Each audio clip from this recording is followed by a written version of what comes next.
السلام علیکم، بسم اللہ الرحمن الرحیم۔ آج میری ویڈیو کا عنوان ہے استئذان یعنی کہ اجازت طلب کرنا۔ یا ایھا الذین آمنوا لا تدخلوا بیوتا ما تبدون وما تکتمون۔ آیت میں کسی کے گھر میں داخل ہونے سے قبل اجازت لینے کا حکم دیا گیا ہے، لیکن اس لیے اجازت طلب کرو استعمال نہیں ہوا، بلکہ تستانسو استعمال ہوا ہے۔ تستانسو کا معنی ہے انس معلوم کرنا، ان کی رضامندی معلوم کرنا، گویا معلوم کر لو انہیں تمہارا آنا گوارا اور بوجھ نہیں لگ رہا۔ مخاطب کو مانوس کر کے اجازت حاصل کرنا، اجازت طلب کرتے ہوئے ایسا انداز اپنانا کہ گھر والے کو ایذا اور ناگواری نہ ہو، مثلا دروازے پر ٹھک ٹھک ہاتھ مارنا، بے وقت آؤ دھمکنا۔ کسی زمانے اور علاقے میں اجازت لینے کے جو معروف طریقے ہیں انہیں اپنانا۔ اسلام سے قبل استئذان یعنی کہ اجازت لینا کا کوئی باقاعدہ نظام نہ تھا۔ اسلام نے جس طرح باقی شعبہ ہائے زندگی میں تہذیب و شائستگی کی نئی روایات کو جنم دیا، اس طرح استئذان کے شعبے میں بھی اصلاحات کی۔ اسلام سے قبل جب لوگ ایک دوسرے سے ملتے تو سلام کا کوئی رواج نہ تھا، نہ ہی کسی کے گھر میں داخل ہوتے وقت اجازت لیتے۔ گھر میں داخل ہونے کے بعد آواز دیتے کہ میں آ گیا ہوں، یہ بات دوسروں کو بڑی ناگوار گزرتی۔ فَإِن لَّمْ تَجِدُوا فِيهَا أَحَدًا فَلَا تَدْخُلُوهَا حَتَّىٰ يُؤْذَنَ لَكُمْ۔ اس آیت مبارکہ میں واضح طور پر فرمایا کہ اجازت طلب کرتے وقت کسی کو گھر میں نہ پائیں تو بغیر اجازت داخل نہیں ہونا چاہیے۔ اس حکم میں بہت سی حکمتیں ہیں، اہم ترین یہ ہے کہ بغیر اجازت کسی کے گھر میں داخلے سے کئی الزامات عائد ہونے کا اندیشہ ہوتا ہے۔ وَإِنَّ قِيلَ لَكُمُ ارْجِعُوا فَارْجِعُوا۔ اہل خانہ کسی مجبوری کی وجہ سے اجازت نہ دی، مثلاً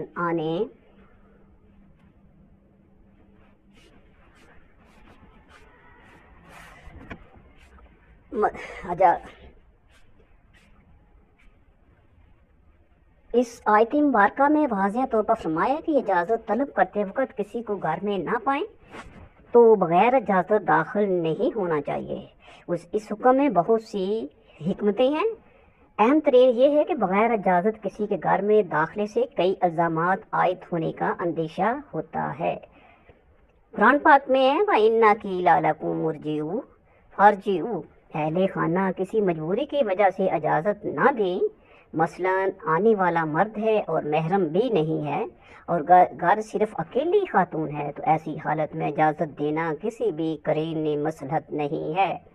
اسی طرح اہل خانہ آرام کر رہے ہیں تو بھی کوئی فرد بتا دے کہ اب آپ چلے جائیں، بعد میں کسی مناسب وقت آ جائیں۔ ان حالات میں آنے والے کو خوش دلی سے واپس چلے جانا چاہیے۔ لَيْسَ عَلَيْكُمْ جُنَاحٌ أَن تَدْخُلُوا بَيُوتًا غَيْرَ مَسْكُونٍ فِيهَا مَتَاعٌ لَكُمْ۔ اس آیت میں یہ بیان ہوا کہ تم پر کوئی گناہ نہیں کہ تم داخل ہو جاؤ ایسے گھروں میں جن میں کوئی رہائش پذیر نہ ہو اور اس میں تمہارا سامان ہے۔ ایسے غیر آباد گھروں میں داخل ہونے کی اجازت ہے جو اپنے ہوں یا کرائے پر لیے گئے ہوں اور وہ اس شخص کے زیر استعمال ہوں جو وہاں داخل ہونا چاہتا ہے، چونکہ وہاں کو رہائش پذیر نہیں، کسی کی ذاتی زندگی میں کوئی مداخلت نہیں، اس لیے اجازت لینے کی ضرورت نہیں ہے۔ متاع کا لغوی معنی یہ ہے کہ کسی چیز کو استعمال کرنا، اس سے فائدہ اٹھانا۔ جس چیز سے فائدہ اٹھایا جائے اسے بھی متاع کہتے ہیں۔ بیوتی غیر مسکونات سے مراد وہ گھر، وہ مکانات اور مقامات ہیں جو کسی خاص فرد یا گھرانے وغیرہ کے لیے مخصوص رہائش گاہ نہیں، بلکہ لوگوں کو ٹھہرنے کی عام اجازت ہے۔ مثلاً مسافر خانے سرائے وغیرہ محض لوگوں کی سہولت کے لیے بنائے گئے ہوں، لیکن اگر فائے عام کے اداروں میں ٹھہرنے کے لیے کچھ اصول و ضوابط اور اجازت لازمی ٹھہرائی گئی ہو تو وہاں کی قواعد کی پابندی لازم ہوگی۔ مثلاً مدارس کے مہمان خانے، ریلوے اسٹیشن کے مسافر خانے، ہوائی اڈوں کے انتظار گاہیں، خانقاہوں کے مہمان خانے اور یوتھ ہاسٹل وغیرہ۔ جن عمارتوں کے جن حصوں میں جانے کی اجازت نہیں، اس آیت سے اخذ ہونے والے مسائل کی روح سے ان کے بارے میں قواعد کی پابندی بھی لازم ہوگی۔ مثلاً ایئرپورٹ کے مختلف حصے، اسلحہ فیکٹریوں یا حساس اداروں کے حصے۔ ہوٹل وغیرہ میں کسی کے مخصوص کمرے میں داخل ہونے کے لیے اسی طرح اجازت لینا ضروری ہوگی، جس طرح کسی کے گھر میں داخل ہونے کے لیے اجازت ضروری ہوتی ہے۔ اس سلسلے میں نبی کریم صلی اللہ علیہ وسلم نے فرمایا کہ 3 مرتبہ اجازت طلب کی جائے۔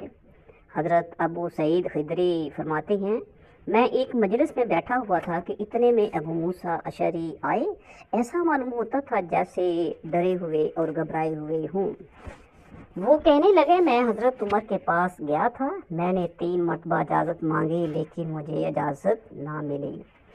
میں لوٹ گیا، انہوں نے مجھ سے پوچھا کہ تم کھڑے کیوں نہیں رہے؟ میں نے کہا کہ میں نے 3 مرتبہ اجازت مانگی تھی اور اجازت نہ ملی اور میں لوٹ گیا، کیونکہ رسول اللہ صلی اللہ علیہ وسلم نے فرمایا ہے کہ جب تم میں سے کوئی 3 مرتبہ اجازت مانگے اور اسے اجازت نہ ملے تو اسے چاہیے کہ واپس لوٹ جائے۔ انہوں نے حضرت عمر نے سن کر کہا کہ تم اس حدیث کی صحت پر گواہی پیش کرو۔ ابو موسیٰ نے ہم سے پوچھا کہ کیا تم میں سے کسی نے یہ حدیث رسول اللہ صلی اللہ علیہ وسلم سے سنی ہے؟ پیش کرو۔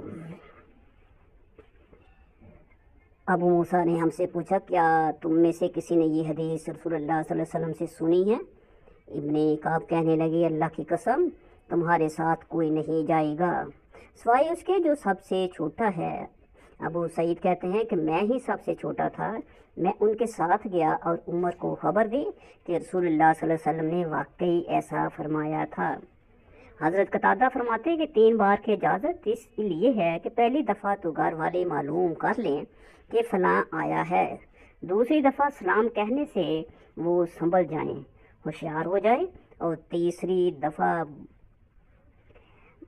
دفعہ پر وہ اسے اندر آنے یا نہ آنے کا فیصلہ کریں۔ حضرت سعد ابن عبادہ کے گھر میں نبی کریم تشریف لے گئے، آپ نے 3 مرتبہ سلام کیا، وہ خاموشی سے آپ کے سلام کا جواب دے دیتے لیکن باہر نہ آئے اور نہ ہی کوئی بات کی۔ جب آپ واپس جانے لگے تو پیچھے بھاگے۔ آپ نے 3 دفعہ سلام کے باوجود نہ بولنے کی وجہ پوچھی تو کہنے لگے کہ میرا جی چاہتا تھا کہ آپ میرے لیے دعا کرتے رہیں، تم پر سلامتی ہو، میں یہ دعا زیادہ سے زیادہ مرتبہ لینا چاہتا تھا۔ ایک دفعہ نبی کریم صلی اللہ علیہ وسلم نے صفا والوں کو خود بلایا، وہ جب بیت واب سے اجازت لے کر ہی اندر داخل ہوئے، لیکن اس سلسلے میں تفصیل ہے کہ اگر وہ شخص پیغام لے جانے والے کے ساتھ ہی آ جائے تو قاصد کے ساتھ ہی آ جانا اس کی اجازت سمجھی جائے، لیکن اگر بعد میں الگ طور پر آیا تو وہ اجازت لے کر آئے۔ حضرت عائشہ فرماتی ہیں کہ حضرت ابوبکر صدیق کے گھر میں ایک عورت نے مجھ سے اجازت مانگی، تب وہ داخل ہوئی۔ حضرت ام ایاس کہتی ہیں کہ ہم 4 عورتیں، حضرت عائشہ، حضرت ابن مسعود کے بیوی نے حضور صلی اللہ علیہ وسلم سے اجازت لی، پھر آپ کے پاس اندر داخل ہوئیں۔ حضرت فاطمہ حضور صلی اللہ علیہ وسلم سے اجازت لے کر آپ کے گھر میں داخل ہوتی ہیں۔ ایک روایت سے تو یہ واضح ہوتا ہے کہ حضرت زینب جو آپ کی زوجہ مطہرہ ہیں حضرت عائشہ صدیقہ کے گھر میں گئیں تو انہوں نے بھی اجازت لی۔ گویا اگر ایک شخص کی 2 بیویاں ہوں، رہائش الگ الگ ہو تو ایک بیوی اجازت لے کر دوسری کے پاس جائے۔ اس میں بہت سی معاشرتی مصالحہ پنہاں ہیں، اس میں دوسری بیوی کا حق خلوت متاثر ہوتا ہے، بہت سی غلط فہمیاں بھی پیدا ہو سکتی ہیں۔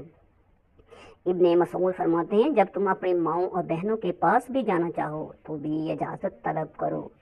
حضرت عطا نے حضرت عبداللہ ابن عباس سے پوچھا، میرے گھر میں میری 3 یتیم بہنیں ہیں جو ایک ہی گھر میں رہتی ہیں اور میں ہی ان کی کفالت کرتا ہوں، کیا مجھے ان کے پاس جاتے وقت کی اجازت ضرورت ہے؟ انہوں نے کہا ضرور اجازت لیا کرو، میں نے کسی صورت کی توقع پر دوبارہ یہی سوال کیا۔ آپ نے جواب دیا کیا تم انہیں پردے کے بغیر دیکھنا پسند کرو گے؟ میں نے کہا نہیں۔ فرمایا پھر ضرور اجازت مانگا کرو، لیکن میں نے پھر یہی سوال دہرایا۔ آپ نے فرمایا کیا تم اللہ کا حکم مانو گے یا نہیں؟ حضرت طاؤس بن کیسان تابع اجازت لینے کی اہمیت واضح کرتے ہوئے فرماتے ہیں، ماؤں بہنوں کے پاس جاتے ہوئے اجازت لو، کیونکہ میں اس سے برا کوئی اور کام نہیں سمجھتا کہ میں گھر میں بغیر اطلاع داخل ہوں اور میری نگاہ ان کے پردے کے مقام پر پڑ جائے۔ ابن مسعود کا قول ہے کہ اپنی ماؤں بہنوں کے پاس بغیر اطلاع کے نہ جاؤ۔ علیکم ان تستاذنوا علی امہاتکم و اخواتکم۔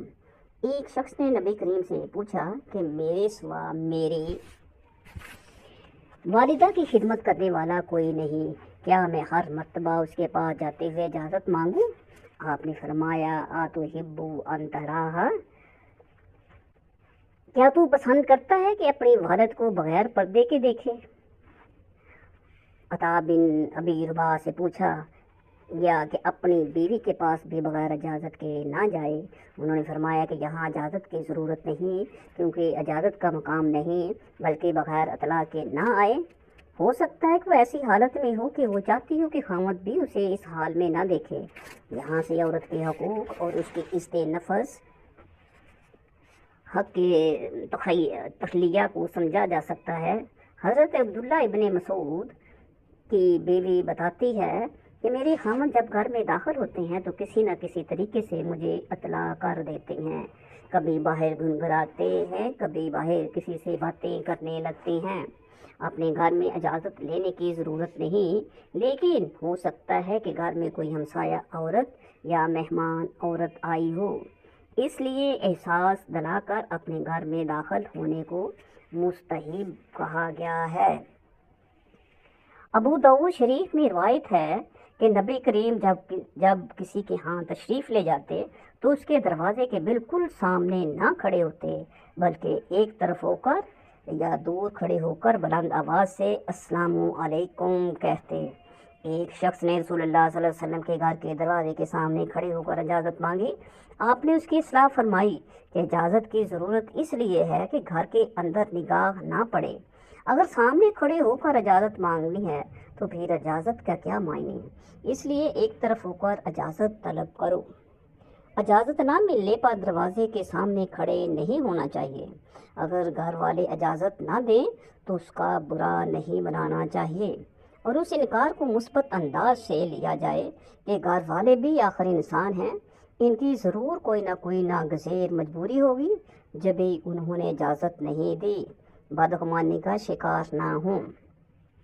دوسری جانب اجازت نہ دینا یا ملاقات کا موقع نہ دینا بھی سخت اور روکھے لفظ سے نہ ہو، بلکہ دوسرے کے آنے کو قدر کی نگاہ سے دیکھتے ہوئے اچھے الفاظ سے اس کے آنے کا شکریہ ادا کرتے ہوئے اس کی عزت افزائی کی جائے۔ اس کا طریقہ کار یہی ہے کہ اندر سے ہی ٹکا سا جواب دے دینے کی بجائے باہر آ کر مناسب الفاظ سے معذرت کی جائے اور آئندہ ملاقات کی خواہش ظاہر کی جائے۔ اگر گھر والے ملاقاتی سے نہ ملنا چاہیں تو وہ معذرت کر سکتے ہیں۔ تاہم صحابہ اکرام کا طرز عمل یہی تھا کہ وہ کسی آنے والے کو واپس چلے جانے کو نہیں کہا کرتے تھے۔ ابن کثیر لکھتے ہیں کہ بعض مہاجرین اس پر افسوس کا اظہار کیا کرتے تھے کہ انہیں پوری زندگی آیت کے اس حصے پر عمل کرنے کا موقع نہیں ملا کہ اگر کوئی ملنے سے معذرت کر دے تو ہم واپس آ جائیں، یعنی کوئی ملنے سے معذرت کرتا ہی نہیں تھا۔ آج کے دور میں بیل یعنی گھنٹی کے حوالے سے کہا جا سکتا ہے کہ مناسب انداز سے گھنٹی دی جائے، ایسا نہ ہو کہ گھنٹی سے ہاتھ اٹھایا ہی نہ جائے، مناسب وقفوں سے 3 مرتبہ گھنٹی دی جائے۔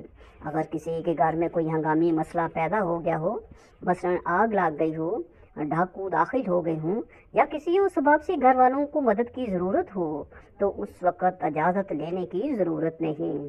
اجازت یا تو صاحب خانہ کی معتبر ہوگی یا افراد خانہ میں سے کسی ذمہ دار شخص کی۔ بچہ بے شک اجازت دے، اس کی اجازت پر کسی کے گھر میں داخل ہونا درست نہیں۔ ایسی صورت میں انسان اندر چلا جائے تو صاحب خانہ بھی برا محسوس کریں گے، خواتین کا پردہ متاثر ہوگا اور خود آنے والے کو خجالت کا سامنا کرنا پڑے گا۔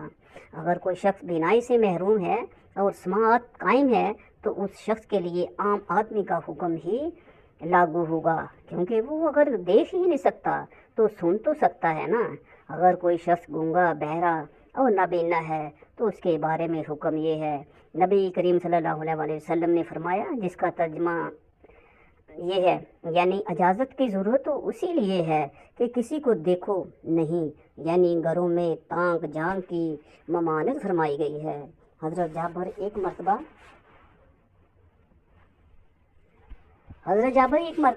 حضور صلی اللہ علیہ وسلم کے گھر گئے، دروازے پر السلام علیکم کہا، آپ نے پوچھا ہے؟ انہوں نے جواب دیا، میں نے آپ نے فرمایا میں کا کیا معنی؟ گویا آپ نے اسے ناپسند فرمایا۔ آپ نے فرمایا کہ اپنا نام یا کنیت بتائی جائے۔ ابو داؤد میں حضرت عمر کا طریقہ یہ بتلایا گیا تھا کہ السلام علیکہ یا رسول اللہ یدخل عمر۔ اسی طرح کی روایت حضرت ابو موسیٰ کے بارے میں بھی ہے۔ مسئلہ یہ ہے کہ ایسا نام بتلانے کہ اس کی پہچان ہو سکے۔ صفوان بن امیہ نے اسلام لانے کے بعد ایک دن کلدہ بن حنبل کو رسول اللہ صلی اللہ علیہ وسلم کے پاس بھیجا۔ اس وقت آپ ایک اونچی جگہ تشریف فرما تھے۔ وہ حضور صلی اللہ علیہ وسلم کو سلام کیے بغیر آپ کے پاس پہنچ گئے۔ آپ نے تربیت کی خاطر فرمایا، واپس چلے جاؤ، اور کہا، السلام علیکم، کیا میں آ جاؤں؟ انہوں نے ایسا ہی کیا۔ قبلہ بنو عامر کا ایک شخص آپ کے گھر آیا اور سلام کیے بغیر کہنے لگا، کیا میں اندر آ جاؤں؟ آپ نے اپنے خادم کو بھیجا کہ جاؤ اسے اجازت حاصل کرنے کا طریقہ سکھاؤ کہ پہلے سلام کرے پھر اجازت طلب کرے۔ اس شخص نے سن لیا، اس نے پھر سلام کیا اور اجازت طلب کی۔ ایک موقع پر حضرت عمر دھوپ میں شہر سے باہر تھے، آپ کے پاؤں جل رہے تھے۔ آپ نے ایک جھونپڑی میں کچھ دیر رکنے کی خاطر اجازت طلب کی۔ اندر سے جواب آیا کہ سلامتی کے ساتھ آ جاؤ۔ اندر سے دوبارہ ایسا ہی جواب ملا۔ آپ نے باہر سے کہا کہ کہو کہ اندر آ جاؤ۔ اس نے ایسا ہی کہا اور آپ پھر اندر آ گئے۔ حضرت عائشہ صدیقہ رضی اللہ تعالیٰ عنہا کے پاس 4 عورتیں آئیں اور آپ کو باہر سے سلام کیے بغیر اندر آنے کی اجازت طلب کی۔ آپ نے ان کی تربیت کی خاطر کہا کہ تم میں سے جو اجازت طلب کرنے کا شرعی طریقہ جانتی ہو اس کے مطابق اجازت طلب کریں۔ چنانچہ ایک عورت نے پہلے سلام کیا، پھر اجازت طلب کی اور اجازت دی گئی۔ کسی شخص کو ایسی وقت فون کرنا جو اس کے سونے، آرام کرنے، مطالعہ کرنے یا نماز کا وقت ہو تو اشد ضرورت کے بغیر ایسا کرنا درست نہیں ہے۔ اس میں وہی اظہار ثانی کا پہلو ہے جو بلا اجازت گھر میں داخل ہونے میں۔ کسی سے پوچھ لیا جائے کہ اگر میں کوئی بات پوچھنا چاہوں تو میں فون کس وقت کروں؟ لمبی گفتگو خالص دینوی اعتبار سے مناسب نہیں، اور اس میں دوسروں کی ایذا کا مسئلہ بھی ہے۔ فون پر اگر لمبی گفتگو کرنا ہو تو اس کی مصروفیت کے بارے میں پوچھ لیا جائے، گھر والا بھی اسے ترخانے سے رکے اور فون کرنے والا بھی دوسرے کو اذیت کا باعث بننے سے بچے۔ فون کی گھنٹی بجتی رہے اور اس کی پرواہ نہ کی جائے، یہ بھی اخلاق کے منافی ہے۔ آپ نے فرمایا، جو شخص ملاقات کے لیے آئے اس کا بھی حق ہے۔ استئذان یعنی کہ اجازت لینا ایک ایسا مسئلہ ہے جس کا تعلق کسی کے حق تخلیہ، کسی کی عزت نفس، کسی شخص کی ذاتی زندگی کا راز داری کے ساتھ ساتھ اخلاق اور تہذیب و شائستگی اور آداب زندگی کے ساتھ ہے، اور اگر ان آداب کو عملی زندگی میں اختیار نہ کیا جائے تو اس سے کئی ایک اخلاقی اور معاشرتی غلط فہمیاں پیدا ہو سکتی ہیں۔ نبی کریم صلی اللہ علیہ وسلم کی بعثت کا ایک مقصد لوگوں کو تہذیب اور شائستگی سکھانا تھا، اس لیے آپ نے ہر موقع پر یہ آداب سکھانے کا اہتمام کیا، اور اگر کسی سے اس سلسلے میں لا علمی یا لاپرواہی سے کوتاہی کا ارتکاب ہو جاتا تو آپ نے فوری طور پر غلطی کرنے والے کو آداب استحسان سکھانے کا اہتمام فرمایا۔